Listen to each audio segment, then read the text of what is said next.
Mom was a quiet and humble person, and she really loved God and she loved her family.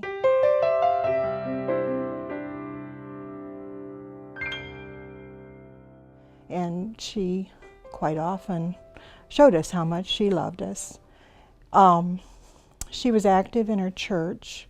She taught fifth grade girls, and I think one of the things that always impressed me, she built a relationship with so many of those girls that remained until really the day she died. She actually got a card the week that she passed away from one of her fifth grade girls.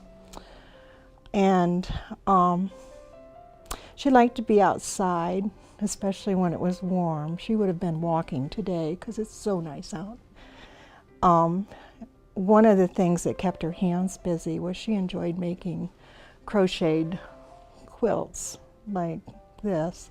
And she also made baby quilts for people at the church or family, friends, anybody.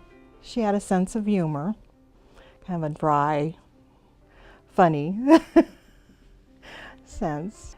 She had required 24/7 care, and we had cared for a while, but then because she needed more care and she needed therapy, she was placed in a nursing home. Her condition really started to decline, and the nursing staff spoke with me about having hospice called in, and they felt that we would benefit from the services.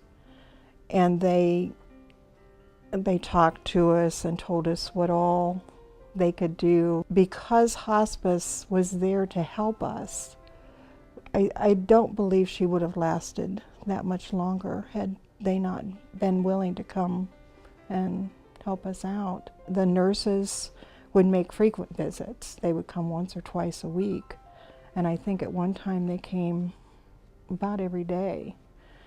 And even if they weren't there, I knew that I could call them if I had a question. Or one night she choked and I was scared. It was right after she came home, and I was so scared. I thought, what did we do? Maybe we shouldn't have done this. But I called hospice. They were right there. They took care of the situation. They reassured us. They told us, what we should do if it happened again. It was wonderful. They were just so good. The dietitian helped us from the very beginning. They provided like the hospital bed, anything we needed. I'm sure that they have done this enough that they knew before we needed it. And so whenever it was needed, it was right there. The aide was there for the baths. I was afraid that she might fall, and she was very reassuring. Mom had such confidence in her. The pastor was there. They joked a lot, and she would look forward to him coming. Everything, they were so good to us. We were able to be with Mom to the very end.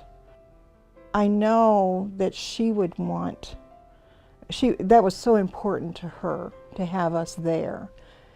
And I know she would want other people to have that type of experience where the family could be with them. An inpatient facility would provide a place where it was relaxed and still have the comfort of knowing that someone was right there. It was important to us to be with Mom to the end, and I think it's made her death a little easier, knowing that we were there in those final stages and we were able to do as much as we could for her. It's given us a lot of comfort to know that.